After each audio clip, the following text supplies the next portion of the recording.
Assalamualaikum warahmatullahi wabarakatuh. Alhamdulillahirabbil alamin wassalatu wassalamu ala Rasulillah wa ala alihi wa ashabihi ajmain wa ba'd. Alhamdulillah pemirsa yang mudah-mudahan senantiasa mendapatkan barokah dari Allah Subhanahu wa taala.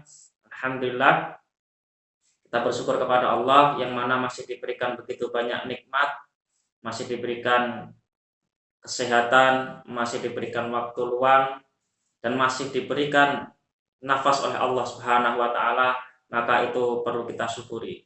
Salawat serta salam semoga tetap tercurahkan kepada Nabi kita Muhammad sallallahu alaihi wasallam.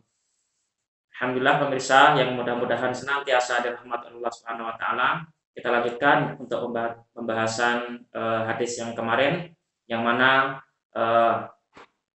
ada 7 golongan yang Allah akan naungi, yang mana nanti tidak ada naungan lagi kecuali naungan dari Allah Subhanahu wa taala.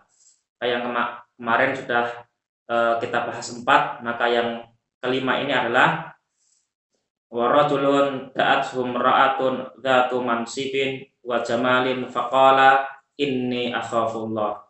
Maka yang kelima ini adalah siapa orang yang nanti akan dinaungi oleh Allah ketika di akhirat, yaitu adalah seorang lelaki yang diajak berzina oleh seorang wanita yang memiliki kedudukan, terus kemudian cantik, lalu dia mengatakan inni akhafullah, sesungguhnya aku takut kepada Allah.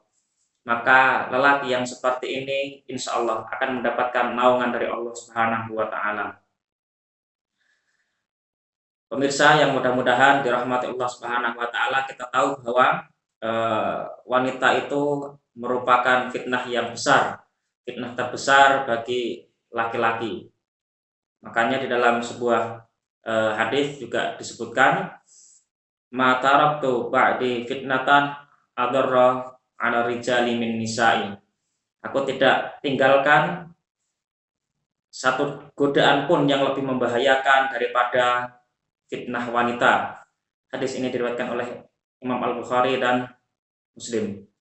Kemudian juga di dalam Al-Qur'an Allah Subhanahu wa taala menggambarkan di surat Ali Imran ayat 14-nya, zuyyina lin-nasi hubbus syahawati minan nisa. Jadi dijadikan indah pada pandangan manusia itu kecintaan kepada wanita. Maka ada banyak nih. Ada banyak zuyyina lin-nasi hubbus syahawati minan nisa'i wal banina wal qanatiril muqantarati minadh dhahabi wal fiddah. Ya. Minadh dhahabi wal fiddati wal khailil musawwamati wal an'ami wal harth. Dzalika mata'ul hayatid dunya wallahu indahu husnul ma'ab. Jadi dijadikan indah pada pandangan manusia kecintaan apa-apa yang diingini. Yaitu pertama adalah wanita, anak-anak, harta yang banyak dari jenis emas, perak, kuda pilihan, binatang-binatang ternak, dan sawah ladang. Maka di akhir kata Allah menyebutkan, di akhir kalimat, dzalika mata'ul hayatid dunya wallahu indahu husnul ma'ab. Itulah kesenangan hidup di dunia, dan di sisi Allah lah tempat kembali yang baik. Maka di sini disebutkan bahwa wanita itu yang pertama. Maka Ibnu Hajar Al-Asqalani menjelaskan di dalam kitab Fathul Bari bahwa fitnah wanita itu adalah fitnah yang paling besar di antara fitnah-fitnah yang lainnya. Kemudian di sebuah hadis pun juga dijelaskan, fattaqud dunya wattaqun nisa fa inna awwala fitnati bani Israila kanat fin nisa. Waspadalah dengan dunia, begitu pula dengan godaan wanita, karena cobaan yang menimpa Bani Israel pertama kali adalah dari sebab godaan wanita. Hadis ini diriwayatkan oleh Imam Muslim. Kemudian juga disebutkan perkataan Ibnu Mas'ud radhiyallahu anhu, la haula an ma'siyatillahi illa bi ismatihi wala quwata ala ta'atihi illa bi ma'unatihi. tidak ada daya dan tidak ada daya untuk menghindarkan diri dari maksiat selain dengan perlindungan dari Allah Subhanahu wa taala. Tidak ada kekuatan untuk melaksanakan ketaatan selain dari pertolongan Allah Subhanahu wa taala. Maka dari berbagai hadis dan ayat tersebut menggambarkan bahwa godaan wanita itu sangat luar biasa sekali. Maka eh, orang atau seorang laki-laki yang digoda oleh wanita yang cantik, kemudian memiliki kedudukan yang tinggi, kemudian juga memiliki harta, terus kemudian laki-laki itu mengatakan ini astaghfirullah, sesungguhnya aku takut kepada Allah, dan menolak ajakan dari perempuan itu, maka nanti akan masuk dalam surganya Allah Subhanahu wa taala. Juga ini pun semakna dengan kisahnya Nabi Yusuf, yang mana ketika itu digoda tetapi dengan keimanan yang kuat, maka Nabi Yusuf pun tidak jadi untuk melakukan zina, dan atas pertolongan Allah Subhanahu wa taala Nabi Yusuf pun juga bisa terhindar dari perbuatan seperti itu.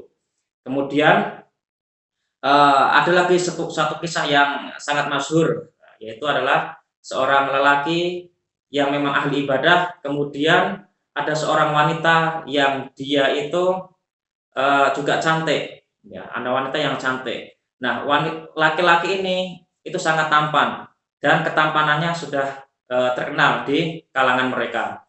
Maka suatu ketika perempuan ini memiliki niatan untuk menjadikan laki-laki itu sebagai pelampiasan, ya, sebagai pelampiasan. Maka perempuan itu mengatakan, nanti pasti akan aku ajak berzina laki-laki itu. Maka suatu ketika laki-laki itu pergi ke masjid, kemudian dihadang oleh perempuan itu dan diajak masuk ke dalam rumah. Tetapi setelah masuk ke dalam rumah, laki-laki itu malah diajak untuk melakukan zina. Maka kemudian laki-laki itu tidak mau. Nah, ketika itu maka perempuan itu mengatakan, kalau kamu tidak mau, maka saya akan berteriak dan mengatakan kalau kamu telah menodai kehormatan saya. Maka laki-laki soleh tadi pun berpikir sejenak. Setelah berpikir sejenak, dengan izin Allah Subhanahu wa taala, laki-laki tadi dengan izin Allah Subhanahu wa taala, laki-laki tadi perutnya terasa sakit. Laki-laki tadi perutnya terasa sakit. Kemudian laki-laki tadi pergi ke kamar mandi, kemudian dia melumuri tubuhnya itu dengan kotorannya sendiri. Nah, ketika keluar, maka perempuan itu merasa jijik dan tidak jadi melakukan zina.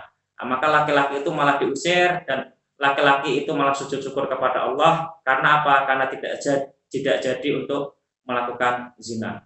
Maka di sini sangat luar biasa sekali godaan dari seorang wanita. Maka orang-orang yang seperti ini yang disebutkan di dalam beberapa kisah tadi luar biasa keimanannya.